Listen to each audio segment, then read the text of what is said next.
Hello, this is me, Anjan Dangal. Uh, I'm currently medical imaging technology students. I'm undergraduate students currently studying at National Academy of Medical Science. It is in Kathmandu, Nepal. So basically, I'm going to talk just an overview of MRI. I really found this magnetic resonance imaging MRI very difficult to understand. So the main objective of my video is to make sure that just to give an general introduction to what is MRI to anyone who want to start the MRI. I may be wrong. I may have told some only the things that I've known. I may be wrong. So make sure just you just take this video for your start point. So I'd like to start. So where do I start? So it's quite difficult to say where do I start because I really find I already told that this video is really difficult to make this MRI topic. It's really difficult, one of the most strange thing that I've studied. As I study the basic principle, I really find it easy, but when I just got a step further than that, I really find it more difficult. And when I started studying more further, I started forgetting the basic principles. So I really find it difficult, but uh, I'll just try to tell what I've known about the MRI. So let's So MRI stands for magnetic resonance imaging. So we use there the magnet. So here you can see in the image just showing the magnet, and another thing, the glass is broken there. So that means the resonance. So resonance in terms of the physics means the sum of the energy, right? You see when someone with a very loud voice breaking the glass, so that actually is the resonance. So when you produce something sounds or some energy that is equivalent to the precessional frequency of the another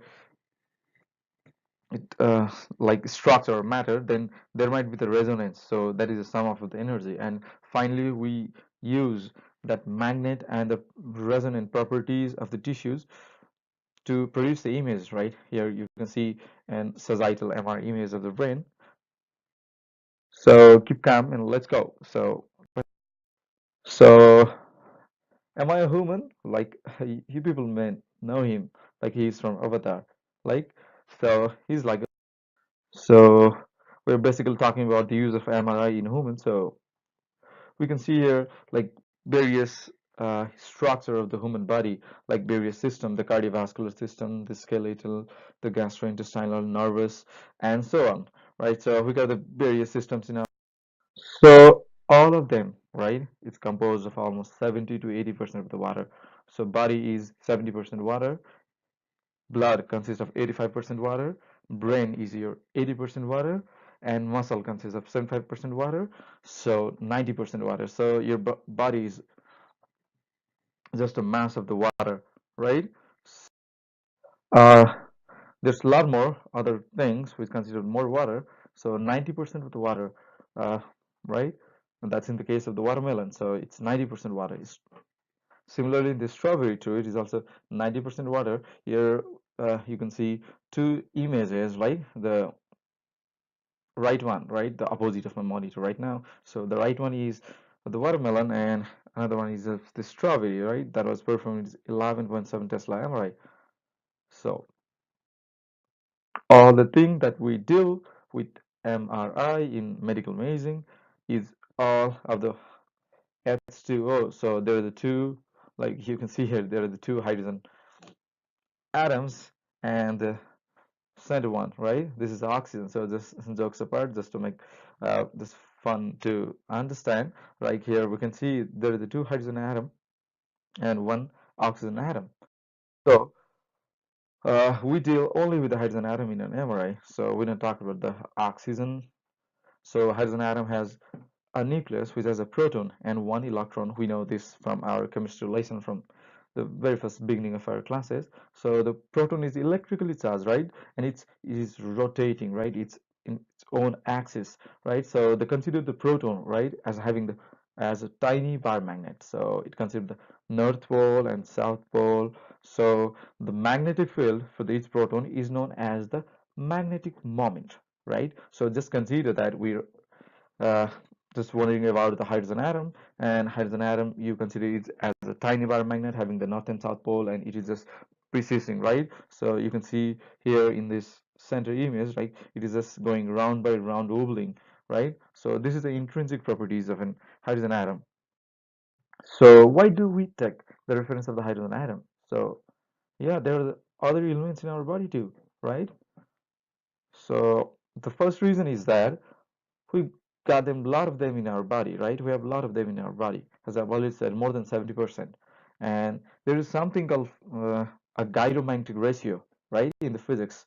So that is quite high than other elements in the bodies, and that the best hydrogen. So hydrogen is not only the element we can use for the MR imaging.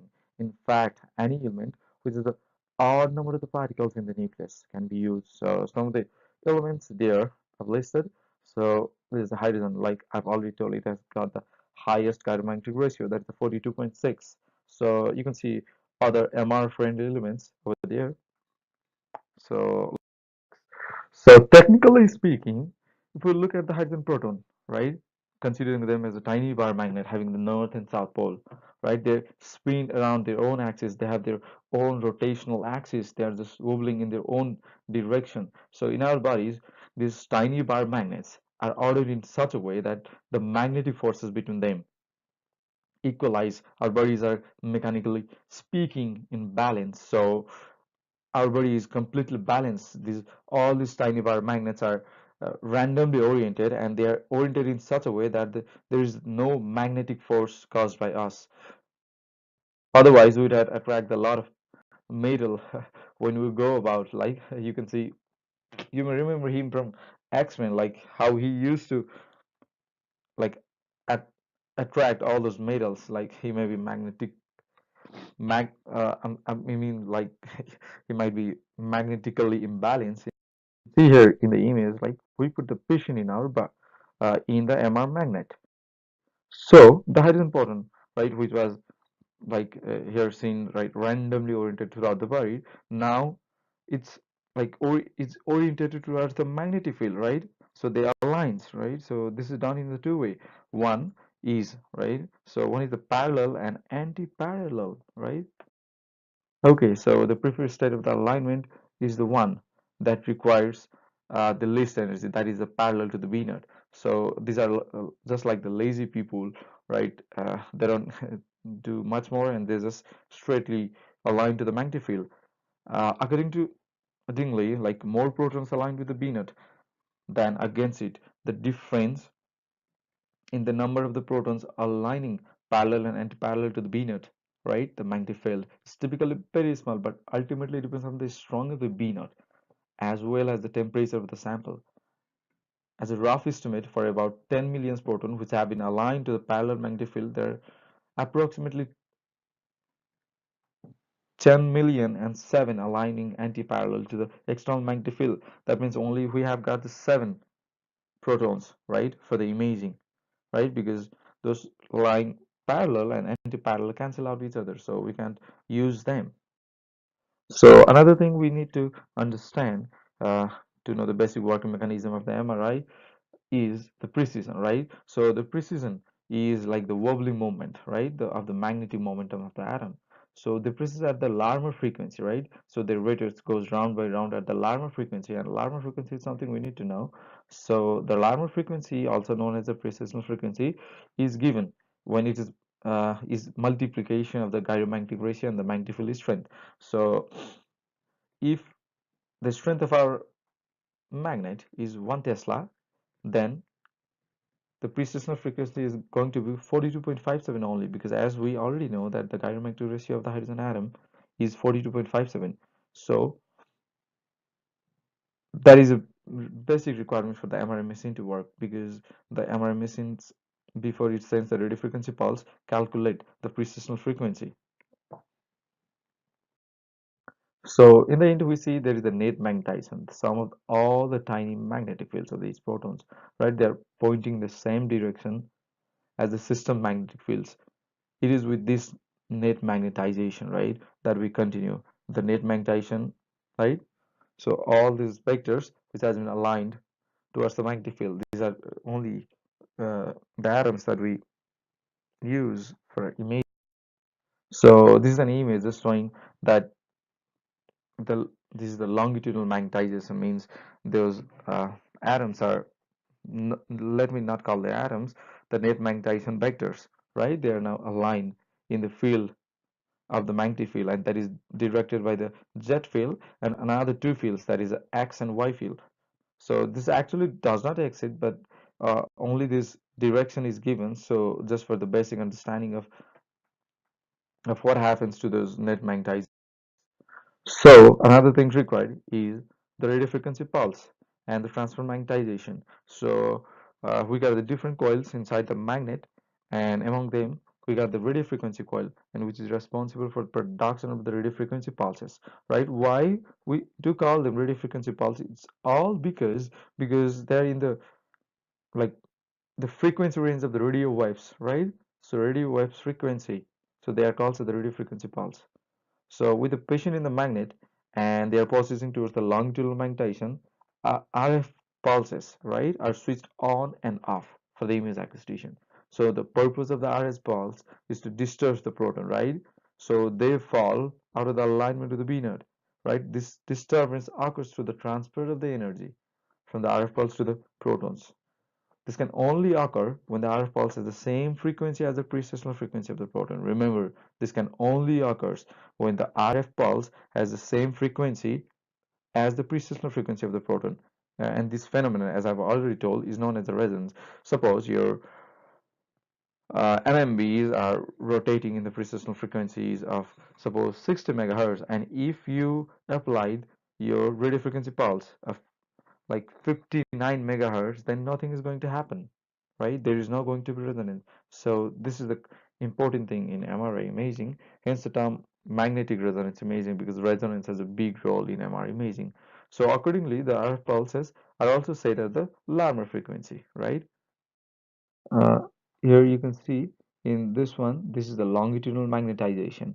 And after the application of the RF pulse, you can see, suppose this has after the application of the RF pulse, the longitudinal magnetization has now come to the transverse magnetization, yes? And they were in the state of in phase, right? So I'll show the image of D phase of the net magnetization vectors. So two things to remember. First thing, they go to the transfer magnetization, and they are in the in phase now. So we lifted the proton to the higher energy state. We are in the low energy state previously. So, but proton don't like to be in that position because it's the state of high energy holding. So they relax now, right? So they relax by releasing the radio frequency pulse again, right? We send the radio frequency pulse, make them the excited, and again they don't like to be in this state of higher energy, and they relaxes, right? And they release the radio frequency pulse again. So the relaxation process, this occurs with the two phase, right? So I'll just come to the radio frequency pulse a little bit later in my slide. So let's go how the relaxation occurs, right? There's the two process. One is the T1, is the T2, right? So the proton wants to go back to the original state, right, called the equilibrium. They do so by releasing the absorbed energy in the shape of the worms and radio frequency wave. In principle, the reverse of the excitation occurs. So as I've already,